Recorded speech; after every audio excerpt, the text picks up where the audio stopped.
Welcome, everyone.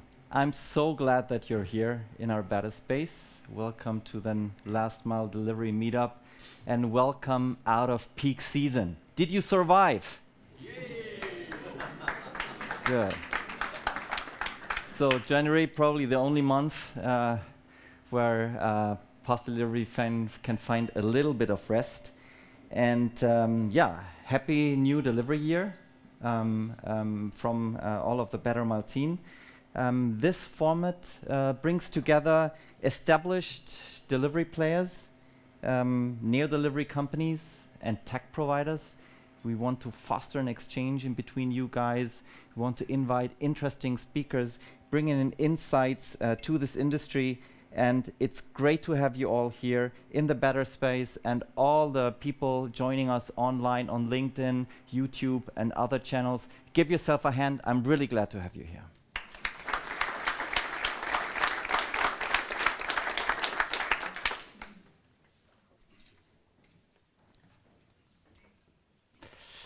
Last time we met in September.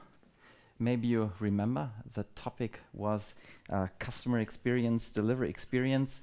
We had Mike from Better Trucks over from the US talking about this exciting business model and how he converts user experience to a strength and USP in the US American market. We had Stephen from GLS US from the West Coast connected, reporting about how GLS US is tackling this topic, from which perspective. And we also had the retailer side covered. Nicolo from Vinted, as you remember, expanding their network, especially the locker network in Europe. And thanks everyone for making it a success. Today we have again more than 600 participants. We have roughly 100 people here on site. For the presentations and the networking afterwards, from roughly 400 organizations, really exciting, and from 27 countries today. So I'm really glad to have you here. I want to especially welcome our newest guest, our new joiners. It's from the delivery companies Dragonfly. We have representatives from Royal Mail over. We have Colis Privé as new joiner, Goffer, and the Polish Post. Really excited to have you here. From the last mile startups and growth companies, we have new in the round Dodo and Certify. From the tech providers and platform as new joiners, we're welcoming Vanongo and Hive. And I made a special slide about it for the retailers and the brands. As new joiners, we have Lampenwelt, and we have eRocket with us. So it's really great to have you guys here. I made a special slide about our United States guests, so really expanding our traction here. I'm really happy that we can make this an event across the pond with United States Postal Service, for example, with drop-off, 5-string solution as a provider, Better Trucks that we of course also had a speaker last time. So it's really taken off, and it's great to see that we can make it a more and more international event. So this is all about establishing a community and contributing to an exchange of hands-on experience and exciting tech insights. I stress this every time I'm welcoming to the meetup that this is the time not to see each other as competitors, rather as partners, because the real competitors are somewhere else. We need to push this and develop this industry forward, and also with a certain independence from the big 5 tech providers that own the map data, etc. So it's really important that established delivery companies, but also new delivery companies and specialized tech providers in the logistics sector, that we cooperate, that we share insights to build a community and work together, right? The real competition is somewhere else, and we have to remind this every time. So really glad to have you here. Your host tonight is BetterMile. Just short reminder, we're a company of roughly 100 people operating here in Berlin and active in 13 countries. We are providing a software as a service product suite that provides solutions for address processing, geocoding, and address intelligence. We provide a system for driver sequence optimization and navigation. And we also provide solutions for the consignee side, so real-time tracking solutions that can be implemented via API, widgets, or white label front ends. And we also cover the operational steering side, so a portal where depot managers and traffic managers can log in and see the progress of their delivery tours and can provide support to their drivers. So we roughly process 2.3 million parcels per day, roughly 6 million addresses, and have close to 3 million tracking requests per day. So far about the advertising part and the marketing part of BetterMile. Now we're coming back to the topic of today's meetup. We have more and more guests from the United States joining this event, and for my intro, I also choose the angle from the United States for today. You guys from Europe may not know too much about it, but a big challenge for US American delivery companies is porch piracy. Porch piracy is delivery of parcels when they get delivered just on the porch without proof of delivery, without a signature or something, that people go around and just steal these parcels. And this is becoming a massive, massive problem. Forbes estimated about 260 million packages stolen per year that create a loss of close to 20 billion US dollars. So it's not just a minor thing. Of course, it comes from this culture and to deliver without a proper POD, right?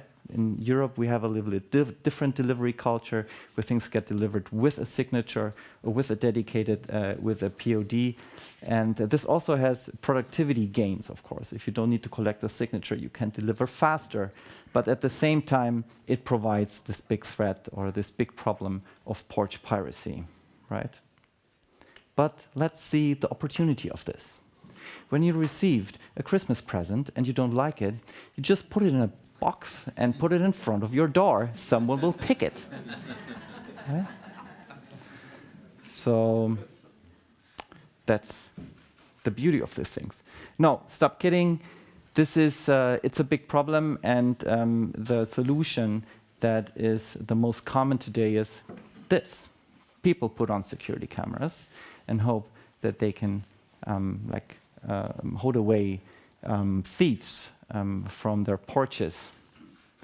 But luckily, more and more delivery companies rethink this model and say, why do we not provide solutions that people actually understand when to expect the parcels and can take it from their porches or call the neighbor to collect it, right? So not saying that this will prevent the need of having security cameras, but at least this will bring a big advantage in terms of user experience and in terms of productivity. And really happy that also more and more US providers introduce real-time tracking or tracking solutions that bring us to the topic today, right? But it's not only about security, it's also about the general loss of productivity when people do not know that their parcel is coming up.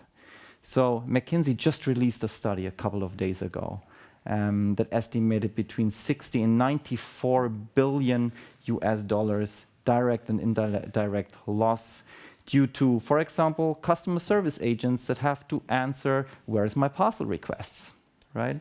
That have to, delivery drivers that have to look for the consignee and spend their time and dwell, right? So this is really an inefficiency in the process that in the corporations of tech providers, of delivery companies, and development of dedicated solutions can be prevented. So the topic for today is tracking and predictive analytics that really can help with these challenges, right? And I'm really happy that I can introduce you to 3 fantastic speakers of today. We have Dana. We have Dana. Dana is founder and CCO of Parcel Perform. In her backpack, she carries a decade of logistics experience at DHL and Alibaba, and before founding Parcel Perform. And with Parcel Perform, you're helping companies to increase their customer lifetime value, to reduce cost and improve user experience, also with the means of tracking. Dana, we're really happy to have you here. Give her a hand, please.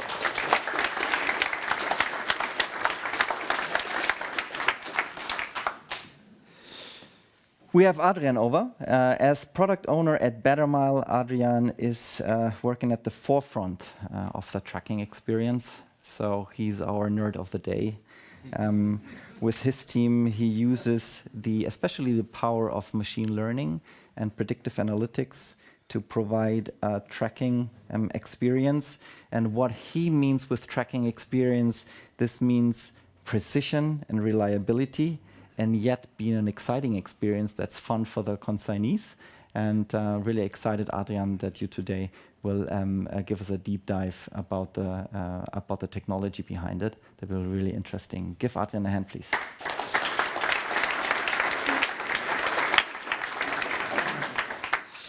And last but not least, we have Patrick. Patrick works for Uber Direct, the parcel delivery arm of Uber. And he will share insight with us about their recent consumer research that they conducted, and where they also generated more insight about the impact of live tracking on the actual customer behavior, how this effect is. So really excited, Patrick, to have you here and hear about your solutions and plans with Uber Direct.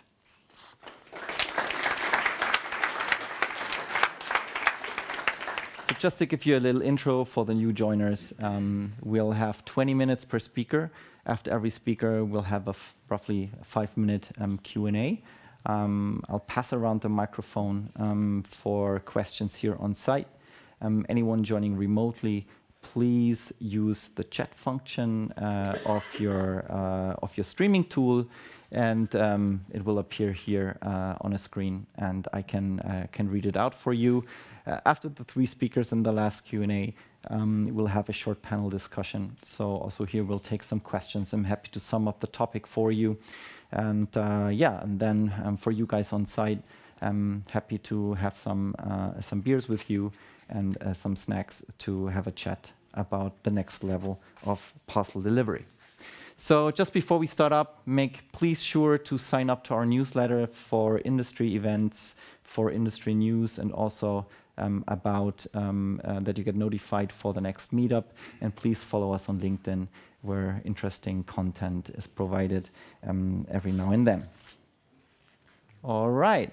So I would say the stage is yours, Dana. And we're excited to hear about Parcel Perform. Thank you very much.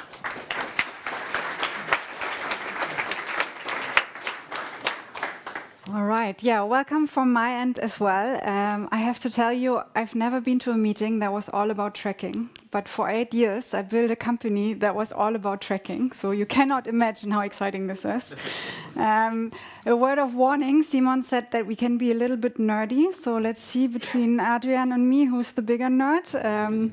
So yeah, like Simon said, feel free to kind of ask any questions. We will after have some time. And don't hold back. I can also handle the technical stuff. And yes, do feel free to challenge me on that. All right. Really getting started talking about tracking. And I mentioned it already. I run Parcel Perform.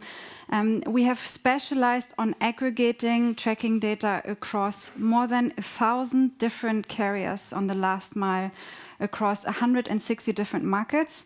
Many might ask, 1,000 carriers, how many are actually out there? We think it's about 1,800 relevant last mile carriers in the world. So we did quite a bit already to make sure that we can standardize their data, but there's still a lot more to do. You spoke about numbers as well, maybe one number to give you a bit of a feel on the kind of data complexity that we're dealing with. We have about 120 million parcel updates in our system every day. And that's a lot of e-commerce parcels, but also a lot of consumer-to-consumer parcels as well. But let's talk about tracking, and I think that's why everyone is here, and maybe to ease ourselves in a little bit of a picture here. If we think about the world of tracking, things could be relatively simple, we could argue, because you could say, okay, there's a delivery company that's delivering a parcel to my house. They sort of send me a notification. It's actually pretty simple, right? We should know what's going on. We should know, and the whole topic of port piracy, they theoretically should be in a stage to update me. But, and I think most of you will also know this, the reality is a lot more complex, because on the one hand, you don't just have one delivery company delivering parcels, but we at least see more than 1,000, and you have a lot of customers that are not just delivering one parcel from one delivery company, but are actually waiting for a lot of deliveries from all this delivery company at once. Pretty complex, a lot of information flying around, and we made it our mission to bring a lot more clarity in this whole kind of vast majority of different information flying around. Now, if we then at the same time look at the challenges that this poses, if we look at just the carriers that are out there worldwide, the interesting thing, and something when I worked at DHL really bugged me because I tried to build the global tracking platform there, is there's no global standard for delivery tracking. There's no common description on how you describe the parcel, the status of a parcel. Yes, out for delivered could be, yay, your parcel is in delivery, hey, it's about to arrive on your home, but they all mean the same thing. Yet the industry never agreed on a common standard to describe this data. The second thing here is that with no standards, you have every carrier, every shipper out there, anyone describing the journey of parcels in a very different manner, even though delivery is not that hard. It gets picked up somewhere, it's in transit, maybe there's a bit of customs, then it's out for delivery and it's delivered. But with everyone describing this in a very different manner, and on our end, we actually saw more than 500,000 different events to describe something that should actually be relatively simple. We have to find a way to standardize this data to make it understandable, but also to make it interpretable. And we're not just talking about events when we speak about tracking, and I think most of you know this, because it's not just about what happened to a parcel, it's also equally important where the parcel actually is. Well, another big problem, because everyone describes this very differently as well. So we made it our mission to standardize this data and make sure everyone knows what it means, but also everyone can put it on a map. Last aspect here, also a really interesting one. When we first started my business, I built it in Asia first. Now in Asia, everything comes from China. I lived in Singapore. I didn't understand a thing.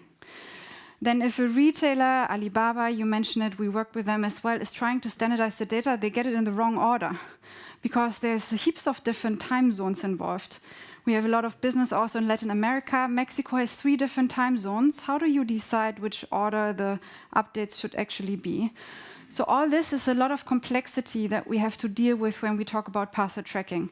It's not just about the event description, it's also about the languages, the time zones, and then it's about how clear the communication actually is, and whether we put it on the right channel, because we need to make sure that end consumers are actually getting it. On the flip side of this is a market where everyone actually wants to know.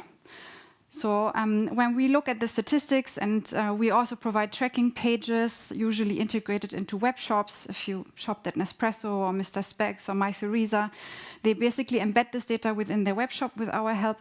And actually, customers are checking more than we think. I don't know how many of you, just before Christmas, was like desperately trying to find out whether you can still wrap the gifts and put it under the Christmas tree.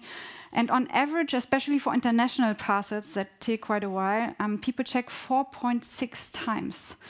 For any retailer, that's 4.6 times the opportunity to engage with an end consumer and potentially sell even more.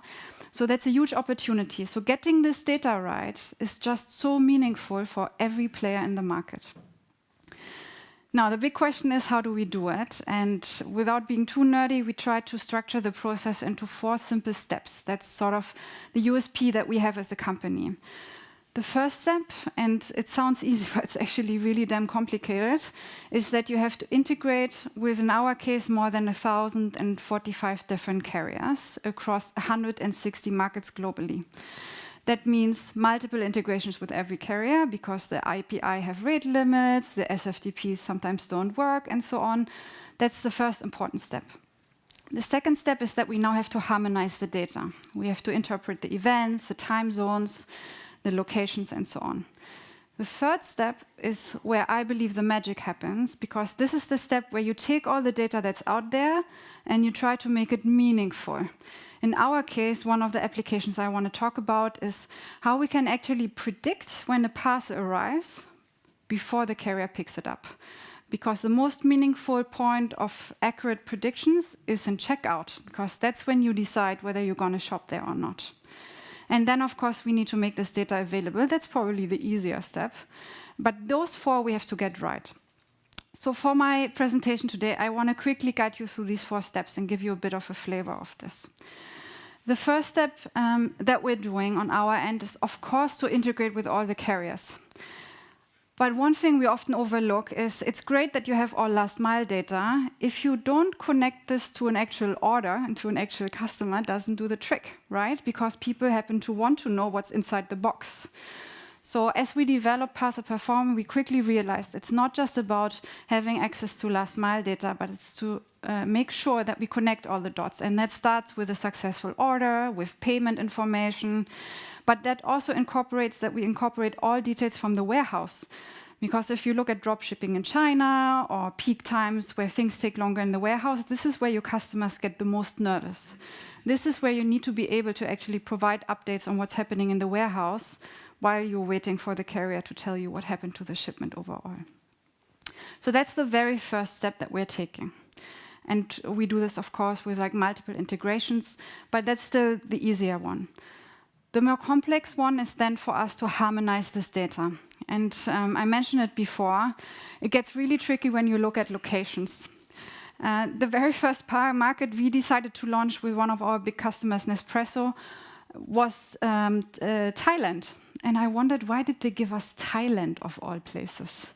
Turns out Thailand doesn't have postal codes. The description of a location is the door on the right, you take 2 steps, and then you go up the 4th floor. Try standardizing that, but we have to, because the delivery driver still has to get there, and the porch pirate shouldn't find the parcel, and the end consumer needs to know where it is. The second step here, also equally important, is to, of course, standardize events. Now, believe us, we tried this with AI, and it's getting better and better, but parcel delivery is so ambiguous. Something is in a sorting center, might be loaded in a truck. So we're actually manually double-checking and doing quality control of all of our events. So we have a master data team that is checking every single ambiguous event. Then we have the time zones. So you got to figure out where it actually was. If it crossed the border, you need to neutralize the time zones. We need to deduplicate the events. It gets very complicated. And then we actually have to translate it, in our case, in 36 different languages. The last language we just translated to was Khmer. If anyone knows where that is, we reached a few edge cases already, so we need to look for the next language to translate to. Third step, and this is, like I said, for me, the most exciting one. Because we talked about making sure that you have all available data sources ready. So you have the order events, you know something about the customer. Best case, you know what happened in the warehouse. Not everyone does, but we're trying to. And then you can track the last mile events. The key thing here is the EDD. And the great thing is that more and more carriers actually provide you with an EDD. They provide it at the moment they picked up the shipment, because that's the first time they can tell. And then later they provide you with an EDD the moment it's out for delivery, which is super important and great, because they usually give you a time frame. Now, us as an end consumer want to have an EDD when we buy the stuff, because that's when we decide whether it makes sense to pick the express delivery service, whether we rather want to go to the store. So we looked into this, and we obviously have heaps and heaps of data to work with, and realized that in order to really fulfill that customer demand of actually knowing when the parcel will arrive before checking out, best case on the product pages. And by the way, there's one company that does this very well, and I know we all often don't want to talk about it, but it is what it is. Amazon does a pretty good job. You go there, you know you have Prime, you get it within a day, and that's one of the main reasons why they actually tell you. In fact, they did a study, and they increased their checkout conversion rate by 21% by giving an accurate EDD. That's an accurate date for the delivery. Imagine how much revenue that is for all the retailers out there. But unfortunately, they can't ask the carrier because the carrier doesn't even have the parcel yet. So how do we get to an accurate EDD on a product page or on checkout? And that's what we looked at. And obviously, a lot of the beauty in there, and I see you smiling because you're probably tackling the same thing. And looking forward to hear that. But yeah, the whole beauty is in having enough data and have a model that has enough data to train on and to understand all the variables to make sure that you have a very accurate way to predict the ED. Now, you said we can be a bit nerdy, and there's one thing that I might want to add to this. When we talk about accuracy of EDDs, a lot of carriers say, oh, well, we are very accurate. Well, yes, if you're very conservative. So the non-late accuracy is the biggest question. What does that mean? Is if I say the parcel arrives latest in 10 days on a Friday, that is very accurate because likely the parcel arrived before that. Fantastic, we all have a great EDD. Still a terrible customer experience because even if you bring it earlier, the customer might not have been at home. So as you develop your AI models, you have to have a day accuracy to make sure it's the actual day the customer expects this in. And very happy to say we have rolled this out with quite a few customers on our side and also very big brands here in Germany. And they luckily could see also similar checkout conversion rates like the one that I just mentioned for Amazon. So big game changer in the industry. And I just want to say this again, we cannot put it on the carriers because they can only predict the EDT by the time they have the parcel. So there's got to be solutions out there that connect the parcel industry to the shippers to make sure that it actually works. Last but not least, also very important, I think if we talk about parcel tracking, everyone is talking about latency. Really big topic, also something very, very big for us. We got to make sure that we keep all the data updated, that we connect all the data points. And this is also where we see huge opportunities for AI. In the past, we had rule-based models on when to look for data updates.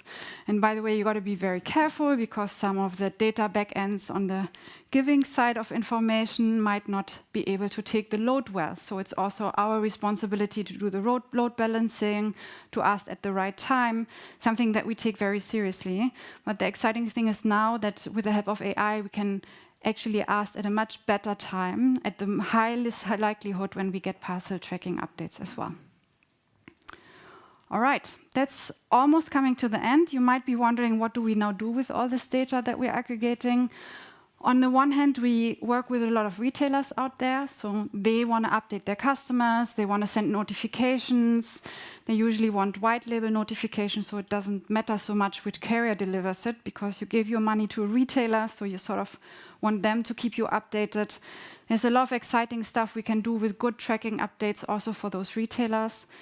At the same time, we want to give it to the shippers, because if we are very accurately analyzing this data, we can not only see SLA compliance, but we can actually see which depot has an issue, which pickup time and cutoff time maybe by your retailer doesn't work out, because they always give it later to you, but blame you for being late. So there's a lot of collaboration we have with the carriers and the shippers to make sure that we get actionable insights from this data as well. And then IT is giving up, but we also wanted to highlight that this is obviously a big one also for developers, making sure that they get the data in real time as possible, and therefore we try to do it via APIs and webhooks as much as possible.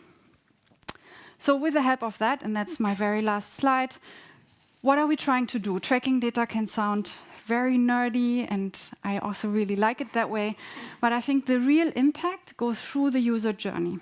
And the real impact of tracking data can already start on the product pages and at the checkout, because that's the first time when it matters what's going to happen to your shipments. The tracking data then is a central touch point to the relationship with the end consumer. Of course, very brand building for many, but also making it very actionable. It's then an amazing opportunity to engage, to kind of represent your brand, but also to get feedback from your carrier. Then it has a big point also on returns, something that I didn't manage to talk about today, but of course, tracking on returns is very important. We just need to be careful. It's a different kind of tracking. Your customers don't care where the parcel is. They care when they get the money back, but it's still an event that we have to relate to them. And of course, if we want to make the industry better and we want to help everyone to understand where there are opportunities to improve, and having this data will really drive operational differences as well. That's it from my side. Thank you very much.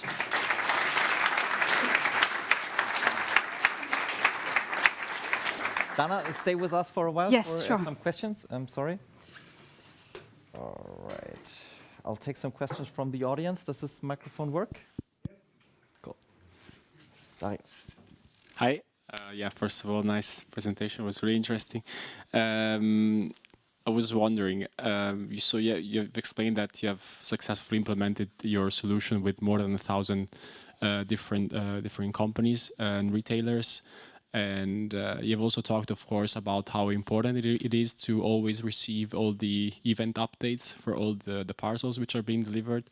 So I was wondering which kind of approach works for all these 1,000 different companies. Like, can you get all the potentially scan events from different carriers, or which kind of approach can work with all these different markets and time zones?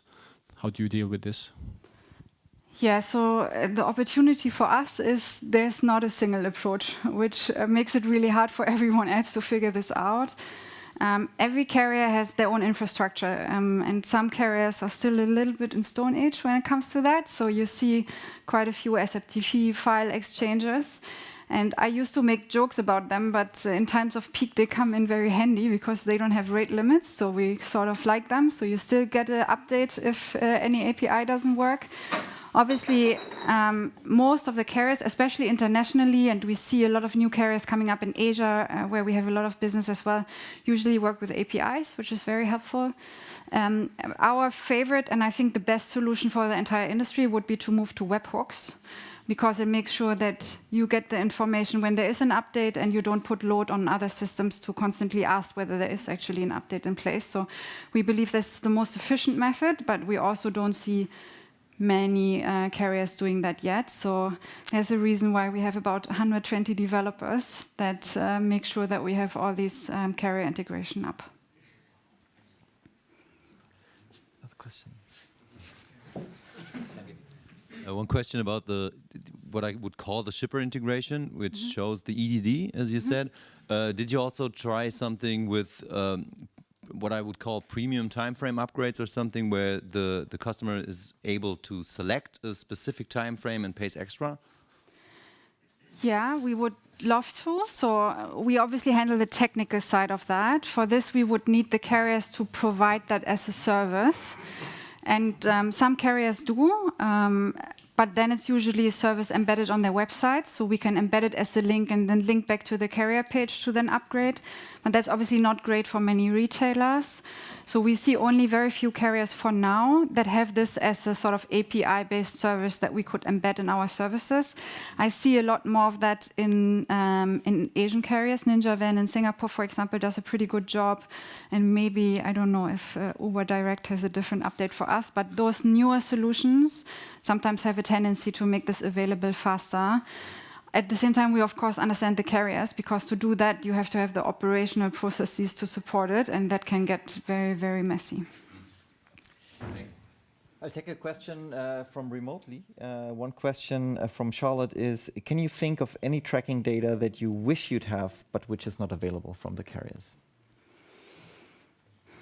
I mean, every carrier really has, okay, the biggest one for, if I can dream, is CO2 emissions, because that's obviously That's a key decision factor for many carriers, and frankly, for us, it's quite interesting because we see all these parcels, but we don't know what's the mode of transportation. So if we were allowed to help them and they would only tell us the mode of transportation, we sort of exactly know when it was picked up, how long it went. We see where, it's probably the same for you. So that would be super interesting. If we talk about US carriers, but also German carriers, we have a few that do pictures at hub, which is super helpful, so we can pre-alert even on the size of the parcel, because some customers, if it's big and bulky, you actually don't really want it in a parcel locker or parcel shop, because then you have to carry it home. So if we could have more information about that, that would be helpful for the customers. And then the picture at delivery location, I think, is also a big one. Port piracy, maybe to close the loop on that one. If every carrier were to just take a picture on where they actually dropped it and not just say, oh, it was delivered to the neighbor. But yeah, which neighbor? Where is it actually? So I think there's still quite a lot of improvement. Okay, so you want a picture of the neighbor in the data? Yeah. Do you have an insight that you can share about where you get the GPS data from? Like, is it mostly from phones or from telematics boxes or directly from OEM? And is there any trend that you see? Yeah, very good question. I don't have a concrete answer. Also, I see a lot of regional differences. So we have a lot of providers like Lalamove, GoGoVan in Asia. They all have handheld devices, and they're usually connected to that. That has an incredibly high accuracy. People like Uber or Grab in Asia, they also have pretty high accuracies when it comes to synchronous tracking, which basically means that you constantly see what's actually going on. Whereas most of the carriers obviously usually have what we call asynchronous tracking, so they give us an event every now and then, but you could never draw a map, otherwise the parcels would fly through a city. So it really depends, there's no single answer. Maybe one last question, yes? Thank you for the presentation. We are dealing with the exact issue, so it was really nice to see that. I have a question, maybe for the return flow. So in our company, it's we also have we work with multiple carriers and stuff like that, and we often see that for some reason the return flow is always different. We don't get as many events. It's really difficult to deal with. So I'm curious if you also have those issues, and what are you, let's say, how do you approach those problems?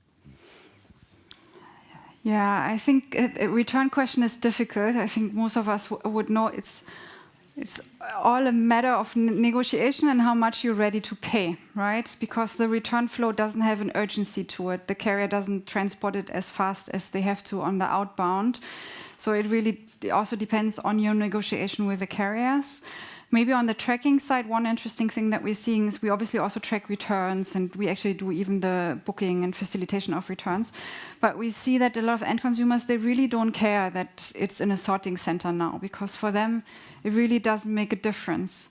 What end consumers want to know is whether the return hit the warehouse, and best case, whether it was an accepted return, and then the cash remittance starts. So that's, again, our attempt to make sure that we don't just integrate last mile data, but we make sure we integrate other data sources too, to then connect it to give meaningful updates. And also to the retailers that we're working with, for them it also almost doesn't matter basically where the return exactly is. They need to know the reverse EDD. They need to know when the return hits the warehouse so they can start selling it again. So there's a lot of sort of pre-alerts, EDDs on an aggregated level that we are doing for our customers on the warehouse to make sure that they can prepare for the returns to come in and then can basically start selling it again. All right, thanks everyone for your questions. Thanks, Dana. Please applause for Dana, and welcome, Adrian.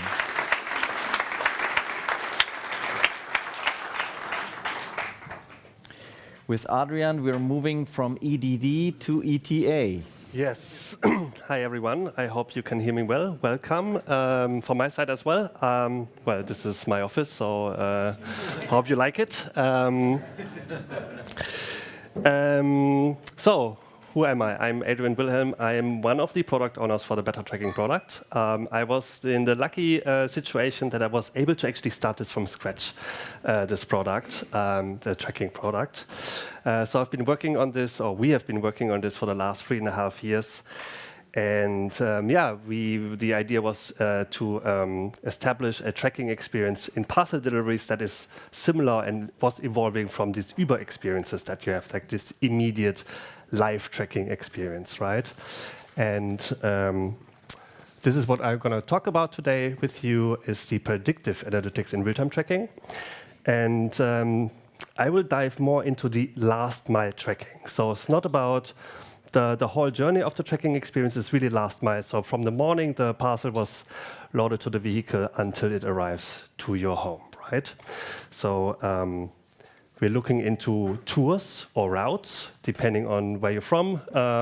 So the delivery tour or route is what I'm focusing a lot on today. And consignees and recipients of the parcel is also something that I may use both, but it's the same thing, right? So let's get started. So I will give you a short introduction about tracking. I will talk about user expectations a lot, or not a lot, but a bit.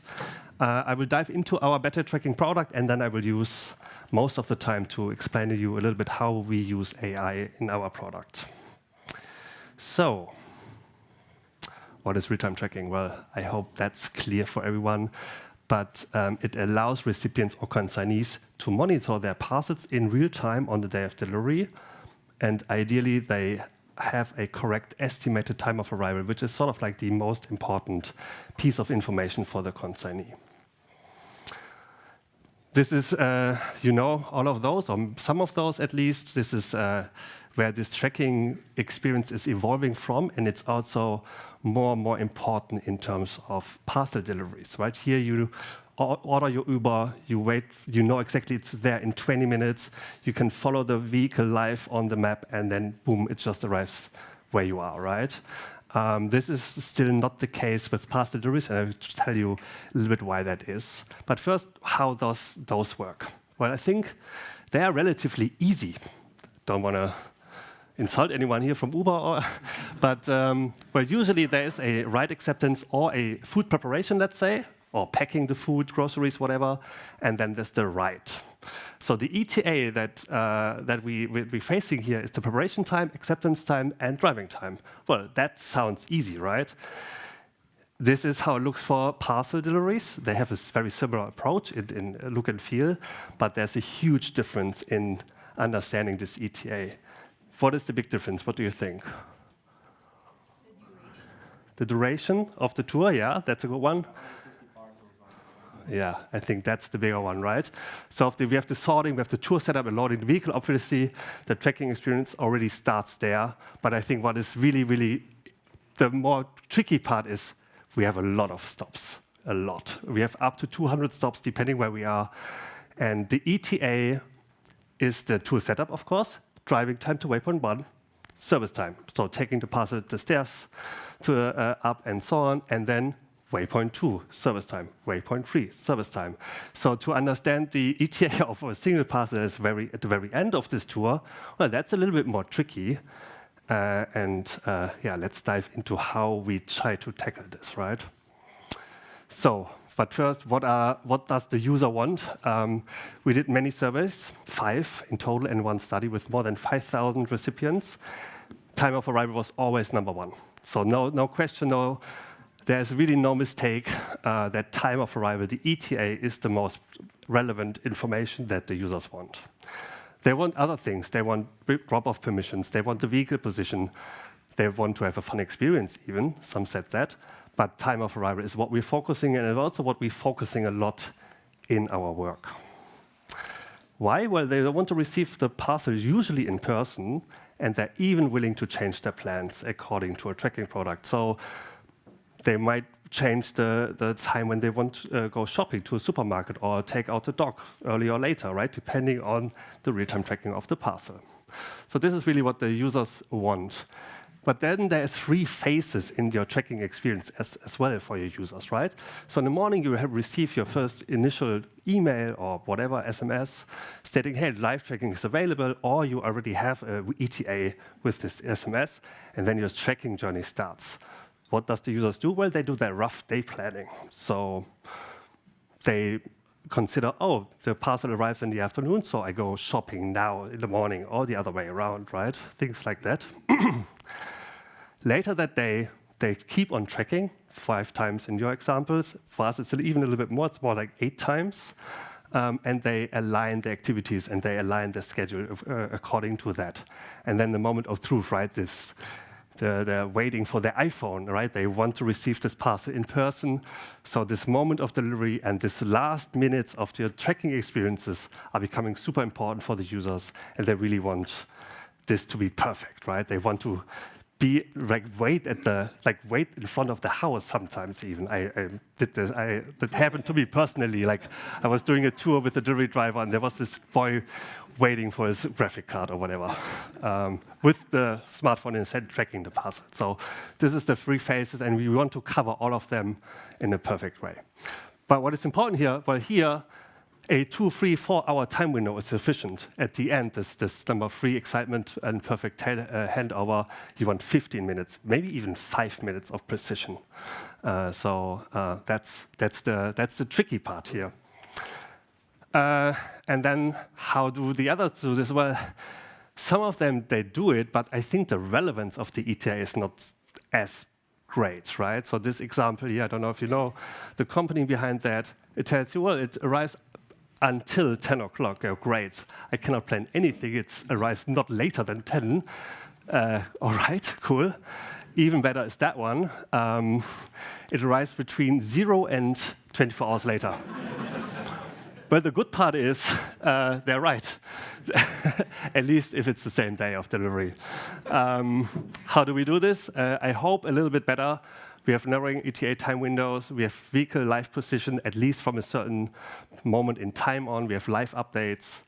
And we have customizations, such like a drop-off permission, delivery to neighbor, timeframe upgrades. We're working on that. And yeah, so we are trying to cover these 3 phases quite well here. So now the nerdy part. AI. So to set the stage here, there's more, I know, but we have 2 different types of tours, let's say. We have navigated tours, or tours where we at least have a GPS position and a little bit more, and we have offline tours. Navigated tours ideally with Better Mile, so we really have a navigation screen in the vehicle, and every waypoint is on that. Some users or some drivers use Google Waze here, whatever, right? And we have simply offline tours where we have nothing, except for the driver has pen and paper, but there's no digital device on the tour, right? And what is the data flow with navigated tours now? So we start with the loading list and the parcel information. This is something we usually have and we usually need via API, via webhooks. We get this from the couriers. Then we have a planned sequence, again, ideally with better route, but it doesn't matter. We have some sort of planned sequence. And then that's the key, the backbone of our service with ETAs, vehicle position, and live updates of those 2 things, right? And then we have the parcel deliveries. And but with this, no. And this is the basis for our tracking product. But we don't have 1 tour with 1 device. We have many of those. Well, it's usually drivers, so people, human beings, driving those vehicles. And they're not always following this sequence, not as we hoped at least. So this is the very first AI prediction that we're doing here is the fidelity. So the fidelity of those users using those navigation device, and fidelity means like, do they follow this suggested sequence? Yes or no? So some people just have a device but put it in a glove box and just do whatever they want. It's really happening. So here we make it rather simple. We have a high fidelity, a medium fidelity, and a low fidelity. Well, with high fidelity, it's fairly easy. We have a perfect tracking experience on our hands because we know every single ETA and we know it's correct because the driver is using the navigation tool. Hence, all of the ETAs by the navigation tool, if it works correctly, are fine. With the medium fidelity, well, it's not as good anymore, but it's still solid. Where we don't maybe give out a 15-minute or 5-minute ETA time window, but rather like 30 minutes, still good enough. Low fidelity, well, I will come back to that one later. But that's not all. So now we know it's a high or medium fidelity tour. So yeah, we have some understanding if the driver is following the sequence, yes or no.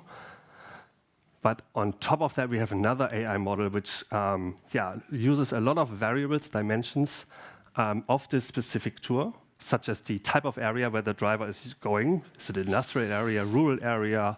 Is it a city? Whatever it is, right? Different countries have different drive patterns. What is the density of the tour? So is this just one little borough that the driver is delivering to, or is it like 15 little villages and there's like 10 kilometers between each village? Traffic is another topic that we consider here in our models. And then, of course, the average speed of the tour, the average service time of the driver, the average breaks that the driver takes, usually none, but that's a different story. And then that gives us our perfect, hopefully, ETA time window. Offline tours, well, the data flow is different, right? As you probably guessed. We still have a loading list, we still have the parcel information.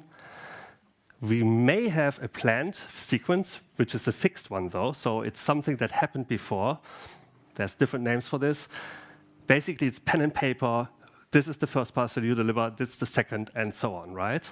And then we have the parcel deliveries. We usually get those status events also via APIs and webhooks.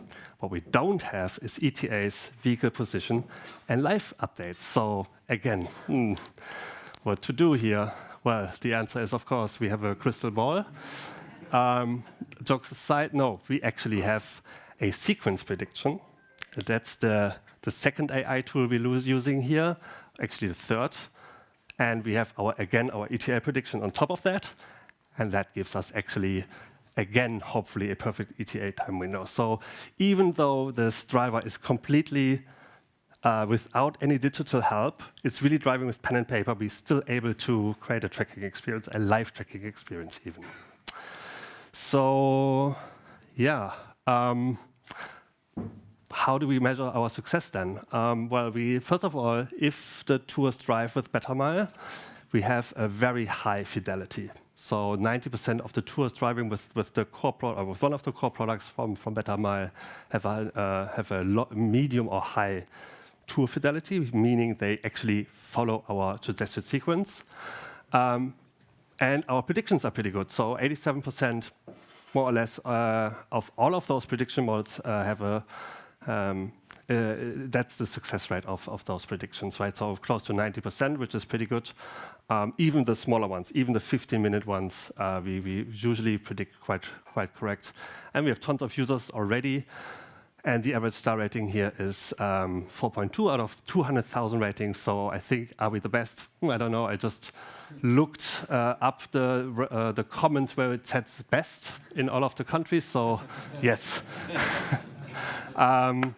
What's the footprint? Well, we last year just started 2024, so we did a big look back into what we have achieved last year. So we have analyzed 2.1 million tours, navigated tours, so tours driving with any sort of navigation tool, 1 million offline delivery tours, where we only work with our prediction models. And then we, in total, had 80 million users tracking their parcels on our front ends, on our widgets, on our tracking APIs, whatever, within, in total, 150 million clicks. That happened in total of 11 countries. So not quite there where Dana and her company is, but we're getting there, hopefully, at one point. And the customized deliveries is 1 million that we have achieved, which I'm pretty proud of because I think that's actually helping the drivers quite a bit. And yeah, so challenge accepted, I would say.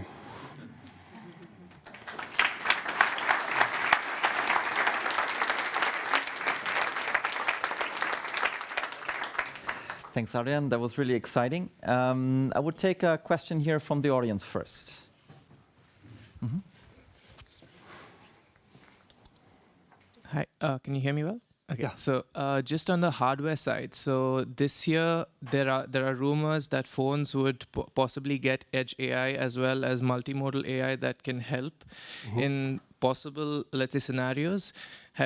has your team or the company been exploring this in terms of either helping the drivers or the customer as well? So for example, if it's multimodal AI, if the customer allows taking pictures or any type of media that can feed the phone and hence enhance the experience, or even with respect to drivers, whether the tracking can improve.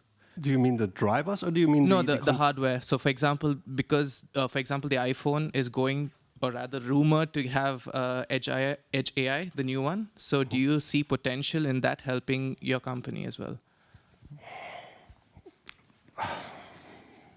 Well, I guess if this enhancing the navigated tours, yes. I think if this is really helping like the driver maneuver better through his day, I think that would be helpful. And then the data that we get as a tracking product is sort of like the afterthought of this, or the aftermatch of this. But yeah, potentially this could definitely help us. I haven't, to be honest, thought about that yet, because this is not our turf so much. We don't use any hardware in our product. Our product is really only collecting data and then making a tracking experience out of this with the data that we have, basically. And then using AI in order to achieve that, because sometimes we have to use AI to predict sequences, and then to predict the ETA time windows that we hope that the parcel will be delivered. So the AI is already, we don't need hardware. We have the software part of that we're covering that on the software part, let's say. I hope that answers your question, though. I have another question here. Hi, thank you very much for the presentation. I wonder whether you have any data on the impact of these wrong predictions. Is it better to have a wrong prediction or to not have a prediction at all in these cases? Really good question. We can live with wrong predictions, but we don't want to show wrong predictions to our users, because like a wrong information in terms of a tracking product is really the worst you can get. Because as you saw, users and consignees are really planning their days. So if this information is wrong, we are screwed. And we 4.2 means there are people complaining, otherwise it would be 5 out of 5.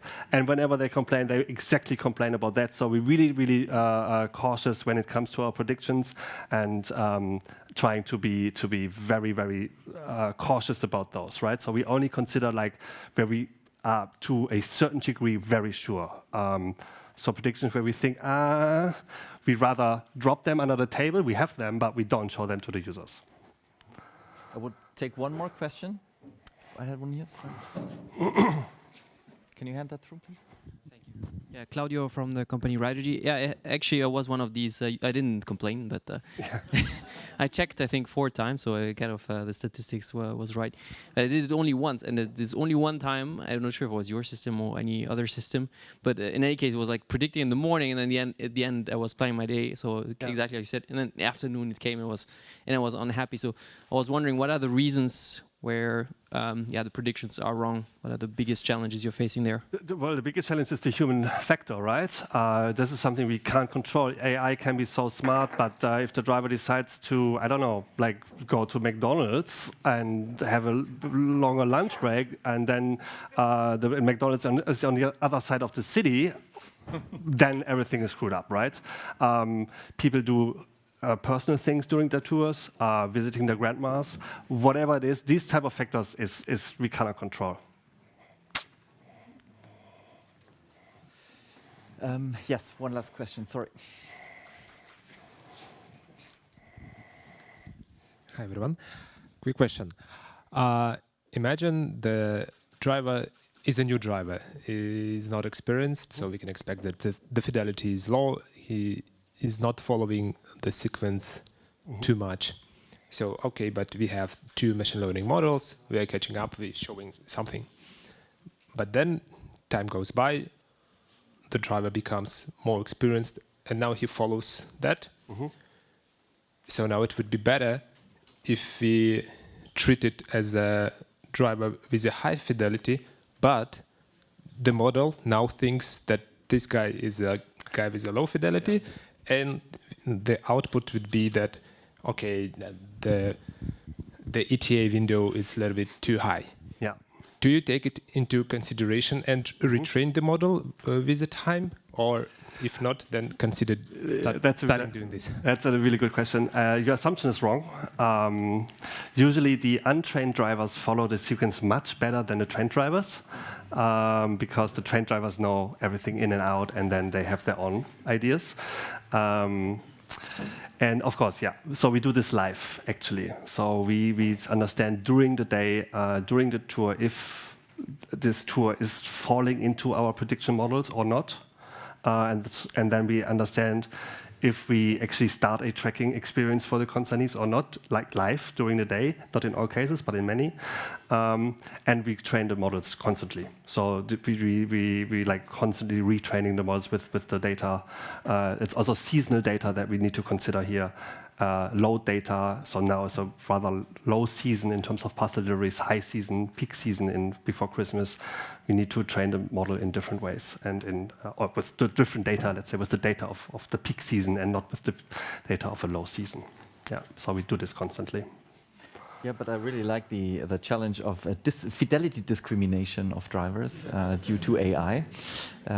So we should treat them fairly. Yeah.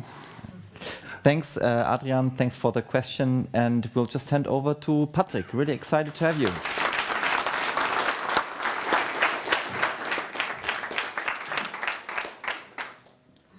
Hello, everyone. Okay. Hello, everyone.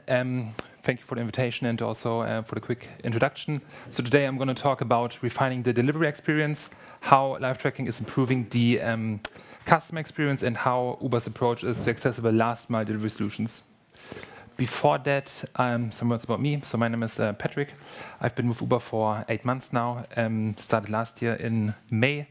I'm a commercial manager, so it's going to be a little bit nerdy, but not too nerdy. Before that, I was also actually working in the last mile industry for Gorillas. So I did this roller coaster ride there, which was also very, very interesting. And before that, I was actually working in Austria for L'Oreal as a key account manager.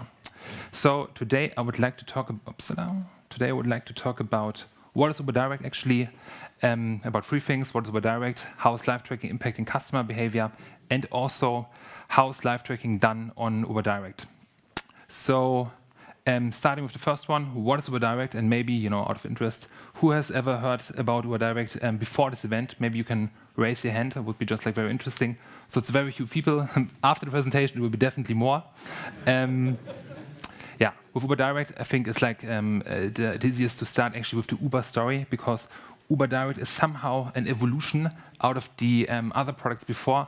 So with Uber, it all started in 2009 when our founder, Travis Kalaniak, had this Paris moment where he couldn't get a cab. So normal reaction, he was just founding his own company, Uber, for passenger transportation. Then in 2015, Uber Eats was launched, which is like a marketplace for food delivery. And then in 2022, the groceries and essentials were also available on the marketplace. And since 2022, we have Uber Direct, where you can theoretically anything if it's within the law.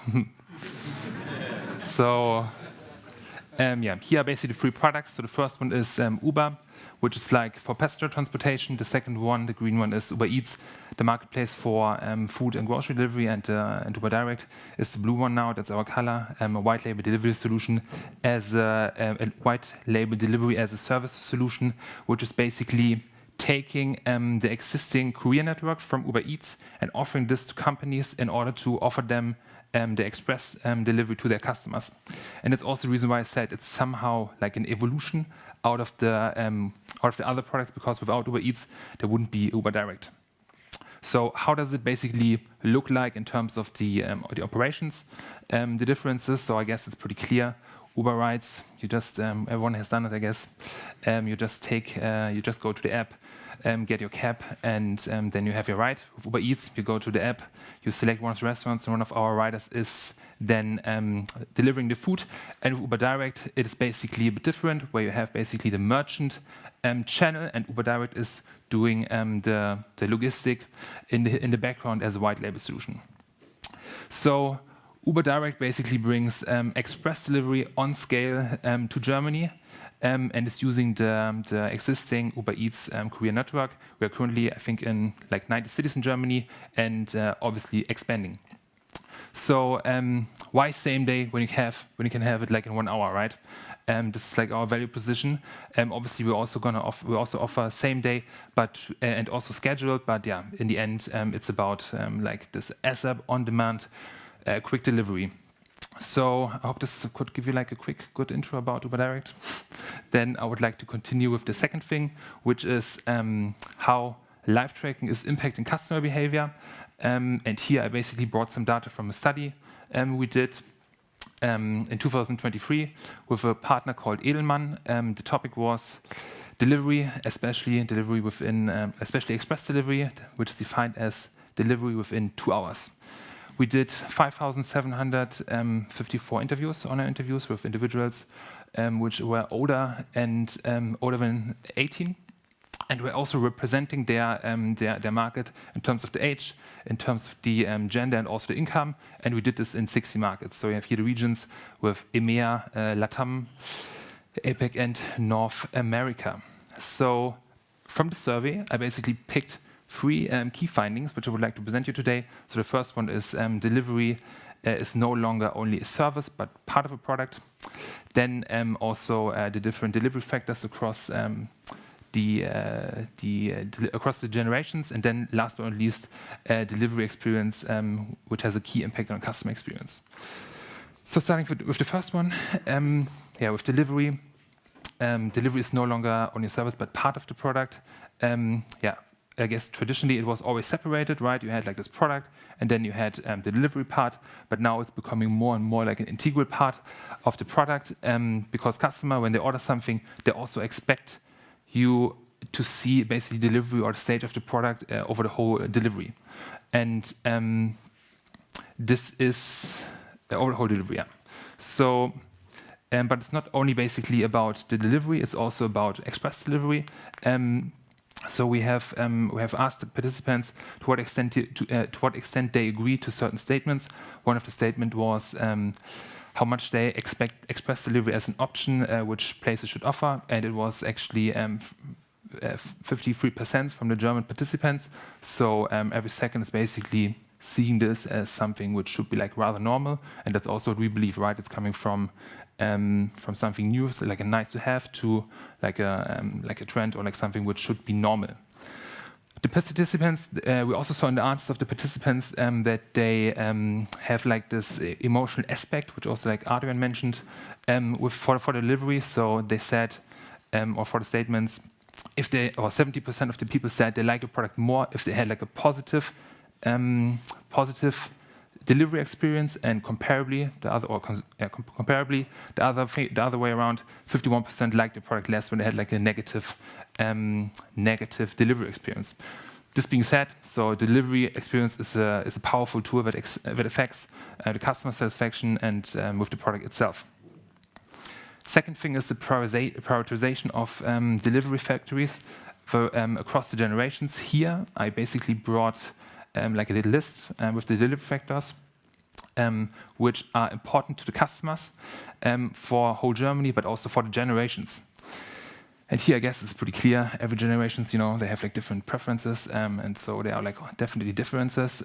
We see that the older generations, so Gen X and Boomers, they rather have like this approach to reliability, or like this focus to reliability and cost. Whereas the younger generations, Gen Z and Millennials, they rather want to have like speed and also real-time updates. And this becomes especially like obvious when we look at these 2 delivery factors, live tracking notifications, and also real-time tracking, which are connected to this whole like tracking part. Here, this preferences of the younger generations become much more like obvious. So, but yeah. We also asked then the participants directly for these two delivery factors, and then we had the result that all of them, or like that, like 93% said it's at least somewhat important for them. So, which kind of like also translate into there is definitely value in these tracking factors. So. That being said, there's definitely delivery, or like the delivery experience has definitely an impact on the customer experience. So live tracking isn't just like a nice to have anymore. It's basically a powerful and desired feature for that can drive trust in a merchant. So there was a statement, tracking orders makes them feel more, and 50% of the German population said, yeah, peace of mind or relief. And also 53, or like every third person said, yeah, I also feel more trust with the retailer because of that. And that's not only like interesting for like the actual order, you know, I feel good about the order, but it's also interesting about this building the connection or relationship to the customer. And then with the last thing, there's also this excitement for product, where the Gen Z is, again, a little bit more excited than the other ones. But yeah, so having that said, this is also, or like what's also very interesting is when we compare the German results against other regions, because there we see that other regions, or like there we see basically where the trend goes. So for this, for the consumer expectations, realities, here wish they were better able to track orders in real time. For example, people in LATAM or Latin America said, to like 92% of them said, yeah, I agree. Whereas in Germany, it's only like 65%. So clear difference of like 30% basically. For the second statement, I'm more likely to order express delivery if I can track the order in real time. There, the difference even bigger. It's like almost 44%. So there's definitely, I think it's like very fair to say there's, it's not only like a nice to have, it's a must have to have tracking for in the future. And yeah, that's it for this thing. So now, how now it gets interesting. How is live tracking done on Uber Direct? And yeah, before this, I would like to ask you: do you find yourself here in these memes? Maybe, yeah. So I can definitely say I can 100% resonate with these memes. So when I do like an Uber Eats order, and I see the location of the courier on the map, I go completely serial killer mode. So I check the location of the courier every 3 minutes. You know, when the courier arrives, you can be also sure I'm already looking at him or her from my window, and the door also opens automatically. So yeah, with this food delivery, online food delivery, I guess it's a super emotional topic. We all know basically this sentence about "you're not you when you're hungry," right? And this is what basically Uber had to learn from the very beginning, and that's also why I guess we are like so advanced with this live tracking. And how we are doing the live tracking is something I'm going to show you now. So imagine there was an order, and there was a delivery created.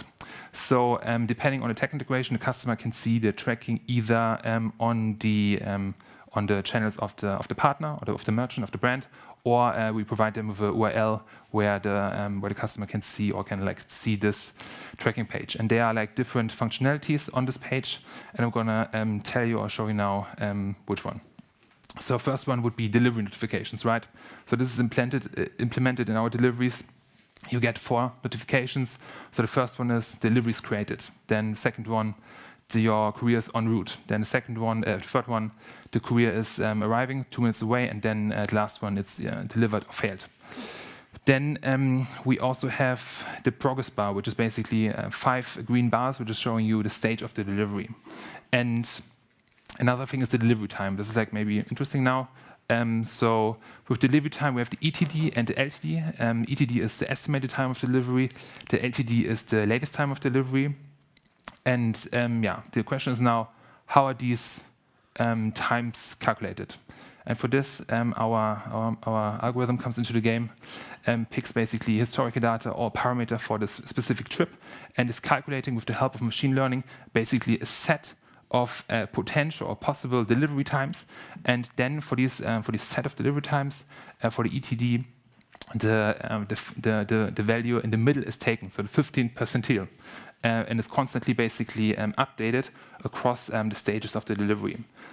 For latest time of delivery, it's like a static number. So at the beginning of the trip, it will stay the same for the whole time, and we take there the 95th percentile. So the value which is later than 95% of the possible values, and earlier than 5% of the other values.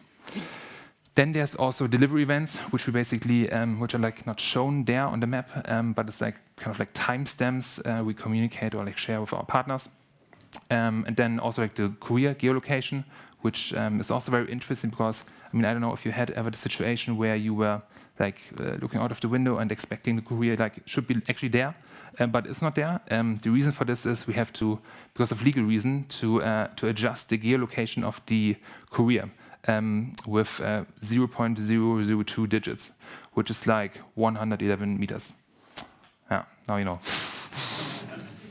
And the almost last thing is courier information. So, in order for the customer to easily find the courier, we have the first name, a portrait picture of the courier, then also the vehicle type, and also like 3 digits of the vehicle of the license plate. And last thing, if this like didn't work, there's also this communication feature, so both can basically exchange messages, help to make this delivery a successful delivery. And that, with this live tracking features, it's not only good for the customer in terms of the emotional aspect, it's also good for our operations. So this last stage is like super crucial, I would say. It requires a lot of coordination and also transparency. So our average time of delivery is 35 minutes in Germany. It's actually like faster than 1 hour. And only 3 minutes of this is the average handover time. So when a courier comes to the drop-off point and then basically to the point where he successfully says, okay, the order's delivered. And apart from time, the most, I think, craziest thing is basically the success rate. So from all our trips we have started, 99.4% are basically delivered, which is, I guess, a super strong number. So that's it from presentation. Happy to answer questions now. Thank you very much.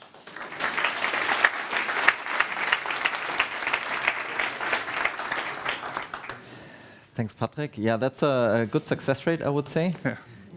Not that different from parcel delivery, actually, from good parcel delivery. I would take question, first one here from inside, but on site. Please, all remote joiners, feel free to fill in your questions in the chat windows. Yeah, thank you. One question, are you currently or planning also to incorporate multiple delivery stops for one driver, or is it at the moment really a pickup and directly a delivery, or are there multiple pickup stops potentially and then multiple delivery stops on the same route? For Uber Eats, we're already doing batching. So we have like a maximum of like 3 trips or like 3 orders. The courier can take on. And this is not only like single location batching, but it's also multi-location batching. So in order to answer the question, yes, we are doing the batching. And for direct, because it's not a product which like can expire, it's even becoming more interesting to batch more products or more orders together. So it could be potentially more than 3. Is food and direct batch together? Depends on the merchant. So this is like customizable, I would say. Yeah. Thank you. We'll have another question here from Henrik. Yeah, hi. I'm Karl Friedrich. I was really interested in the customer survey data that you presented. Thank you very much for that. To what extent do you think you can extend the need for speed or the need for transparency to other categories? I mean, I understand that if you order food or groceries, you're really hungry, you're waiting for it, and you want to have it now. But like when you enter now other categories like anything, you presented that. How does that apply to those other categories? So we take the same functionalities for which we have with Uber Eats for also other categories. If this answer. To the consumers in the same way. So are they also so desperate to see their fashion items, for example, being delivered? So I think this is. I mean, actually, I don't know. Something I can check, but I don't think that I've ever seen like some data or insights on this in order to answer the question properly. So if you are waiting for your iPhone, probably you're as hungry for as for your pizza arriving. That's pretty exciting. If it's a toilet paper, I don't know. Depends. It depends if it's urgent. Can be urgent. Yeah, I was wondering your thoughts on efficiency of this A to B delivery versus a route, and if you think that can be ever profitable, especially, I mean, it seemed like the Gen Z was everything high and also cheap. So, So Thoughts on efficiency is, honestly, this is also something I would have to look up in order to give you like a proper answer. Because for that, I'm like too less into the actual operations. As a commercial manager, I'm like more in the sales part in order to answer this question properly. Yeah. Hi. Donna had mentioned web shop conversion rates when customers can see the EDD. Yeah. What kind of, have you had any feedback on conversion rates when they're offered this same day or on-demand delivery option? And yeah, what is the pricing around this as well from the customer side, whether it's the web shop or the end customer for this kind of premium delivery service? Yeah. So for the first question is sorry, what was the first question again? If we can see the conversion rate. No, so there's like no data, but we do basically show if delivery is like possible. So we have like this API integration, and when customer basically check for availability or like for the product, then it's basically shown to them that the delivery or like quick the on-demand or like last-mile delivery would be possible. And for the second question is so Uber Direct is based on distance, so it's a distance price, very linear. We basically have a base fee for the first 500 meters, and then each additional 500 meters are priced also with a little price. So to basically give you a reference, we have currently on our website the SSU process, which is self-sign-up process, and there we have the base fee of $7.90 for the first 500 meters, and each additional 500 meters is 50 cents.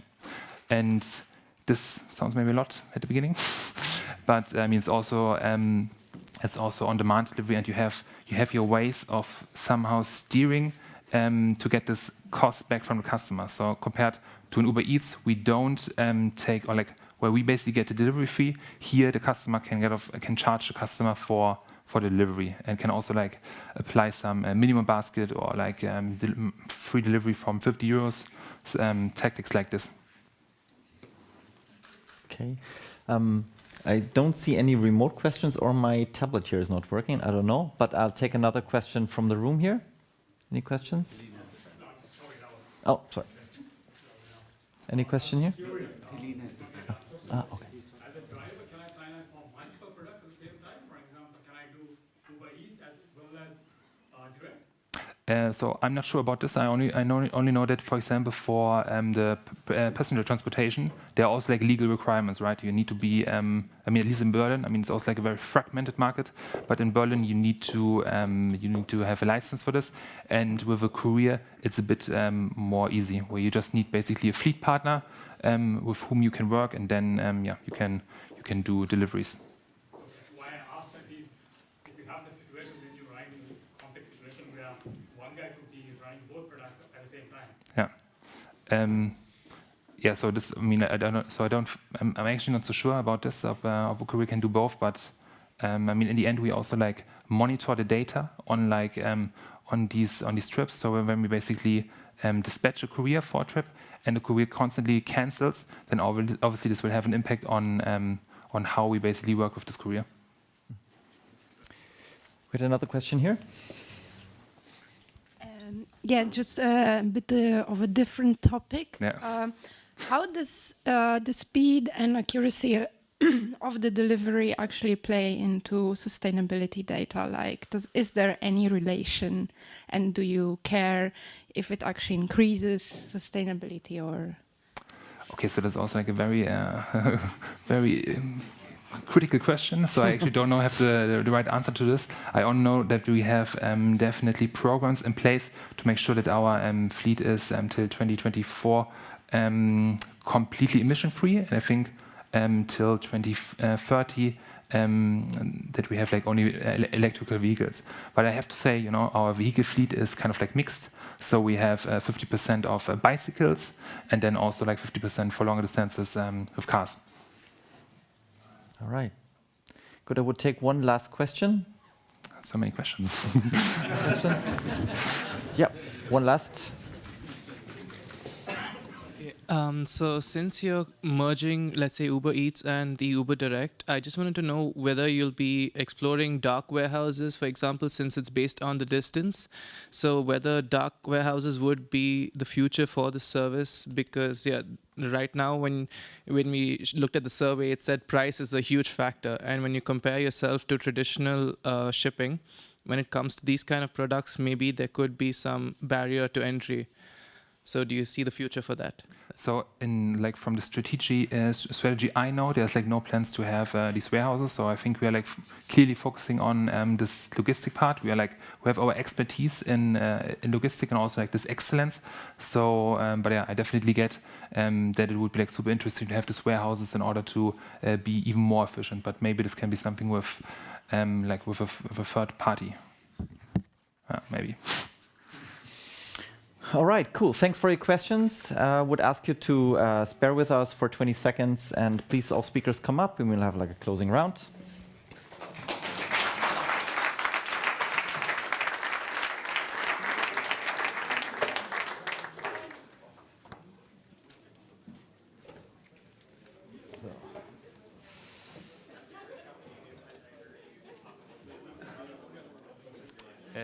Brauchst du den Klick? Nee, brauche ich nicht. All right, guys. All right, guys.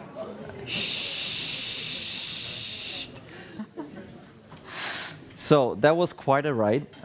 We started with an event-based system, Dana, that you introduced to us, where you put AI on it to just improve, basically, and try to deal with the legacy from your more than 1,000 providers. That's quite a bit. We then moved on to Adrian, learned about how drivers are being navigated and how we can create an Uber-alike experience. And then we came to Uber, which is actually, let's say, the baseline. However, you're only delivering 1 to 3 packs or food or other things. So the complexity, at least in the last very bit of the delivery, as we learned from you, Adrian, is probably a different one. But I think there is some common ground that we can tell. And let me start with the topic of service time. I think that's a quite interesting one. I think, Adrian, from your perspective, you explained it was pretty understandable. To calculate the ETA, you need a driving time. That's dependent on traffic, etc. But there's providers out there where you can calculate it from maps, basically. And the service time is where it gets tricky. Dana, do you have any a point in your product where you say, yeah, service time is something that we need to consider to get our product work and to create a really good user experience? Yeah, I think there's just so many variables, especially if you even start before delivery, then that gets even more complex because you don't know which carrier is behind it and which service. But it all depends also on other stuff, like the destination postal code is super important. So we need to have that. The weight and the size really makes a big difference. We have a customer that transport popcorn machines. Believe me, the ETA is a really difficult one to predict because no driver really enjoys carrying them. So there's so many variables that go into this. Cool. Patrick, from your perspective, service time, is this something, I mean, three deliveries max per ride is a different story than 120, 150, or even 200, so it adds up differently. But how, at Uber Connect, what's your experience there? And I personally would be interested, is there a difference in between delivering a pack and delivering a pizza in terms of service time? So there's definitely some restrictions or limitations on what we can basically deliver. So I believe it's 20 kilos or 23 kilos for couriers. I think this is also a legal rule. And but in terms of the efficiency, I mean, obviously the more orders one courier is doing, the more efficient it gets. And I think it's just about to find this sweet spot.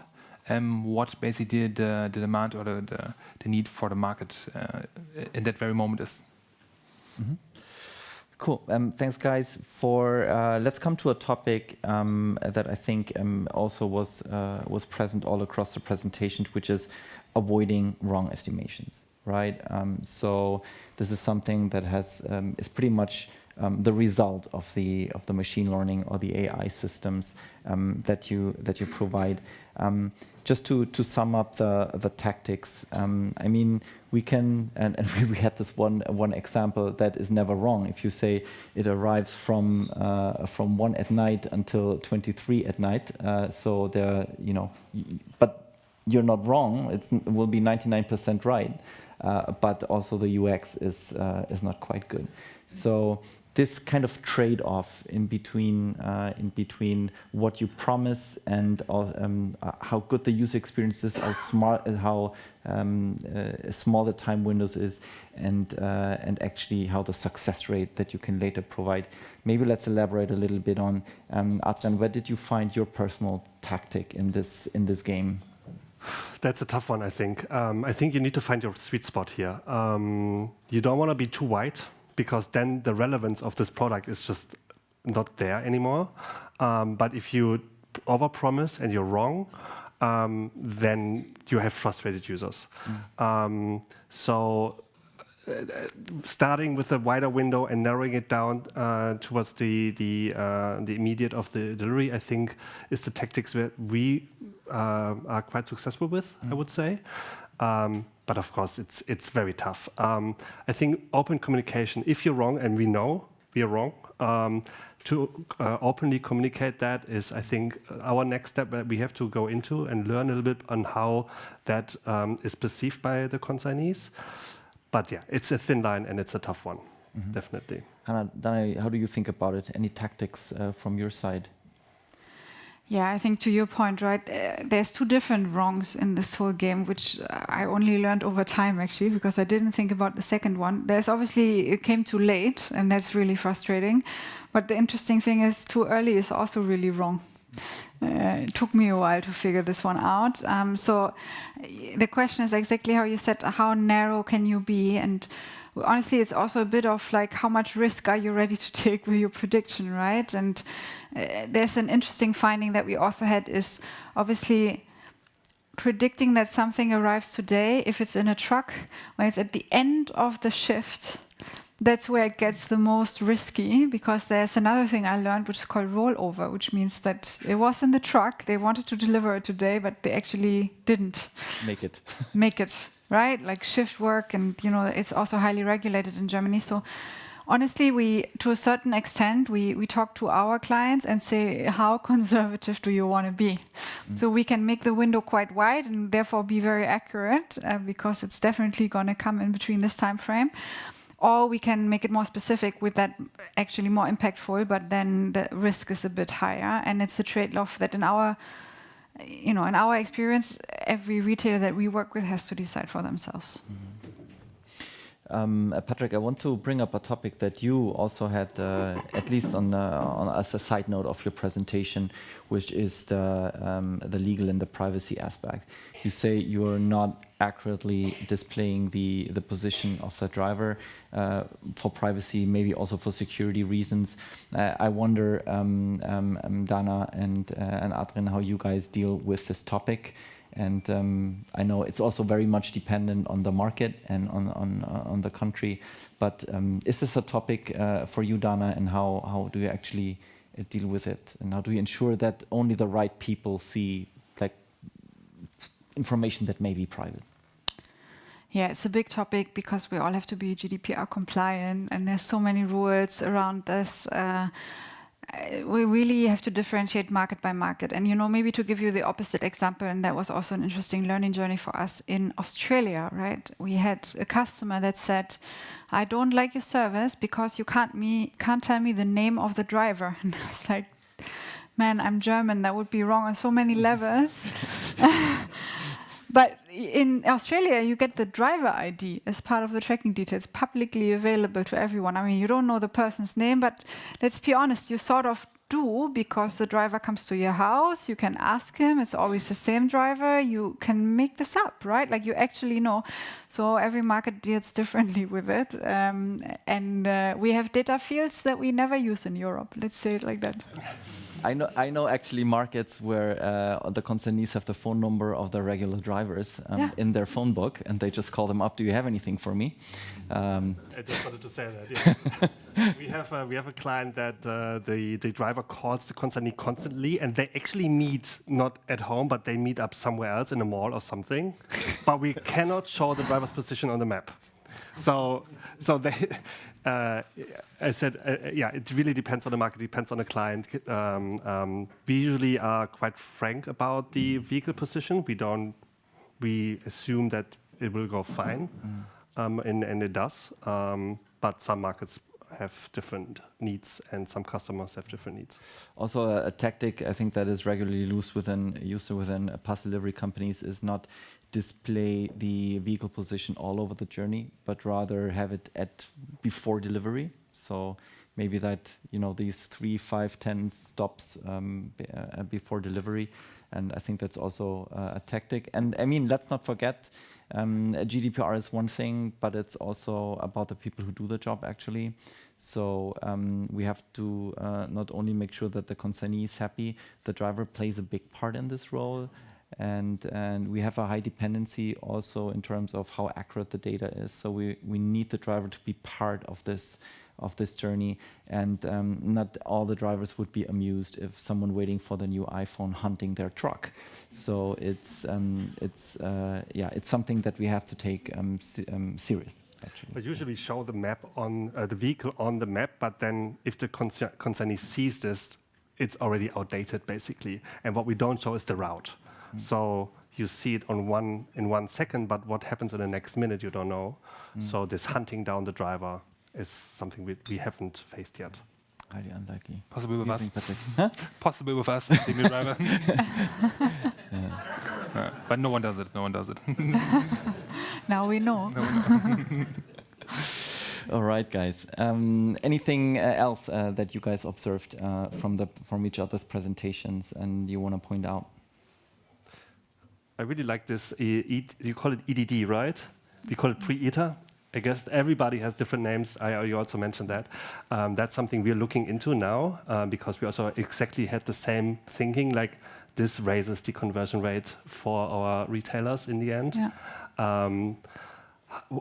How do you do this? What is your technique in understanding this EDD? And do you go even further in not only EDD, which probably stands for estimated day of delivery, but do you also have an estimated day of delivery and plus ETA? Yeah, that's a really tricky one because in our case, I mean, you're sort of the much more granular solution on the out for delivery stage, as we would describe it, right? Where we often start much earlier. And for out for delivery, you better know what the route is because otherwise it's really hard to predict the time. But there are exceptions. I mean, there's customers like the Grabs, the Ubers, Lala Moves that we see that have what we call synchronous events, so you can actually track it. And then we basically have a principle to say we switch to the most granular information possible. So we might start with our prediction because there's no better prediction unless the merchants say, oh, it's between 5 to 10 days. No one wants that. So we got to make that better. Then we have the prediction, but latest when it hits out for delivery, and I think there's a lot of room also for partnerships, latest then when it's a time window, the carrier knows best, because then we are done with it will be delivered today, unless rollover, that's another thing.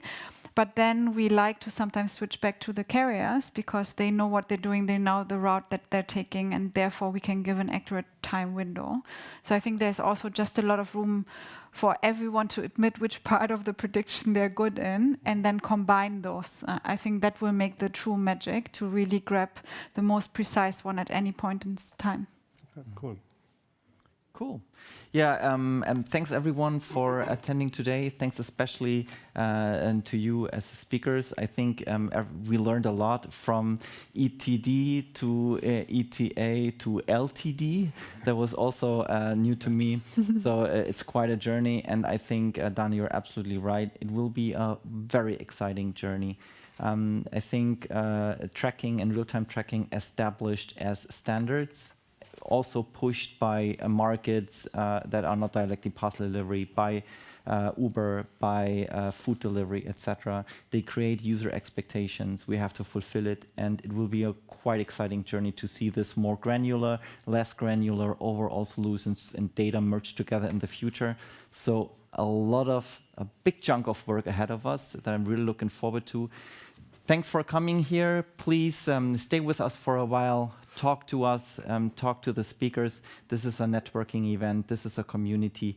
I'm happy to see you all. And next meetup, please sign up for our newsletter and LinkedIn. Follow us on LinkedIn so you get notified early enough. We'll do everything to put together such an exciting program as we had it today. Thanks a lot for having us. Thanks for coming. See you next time.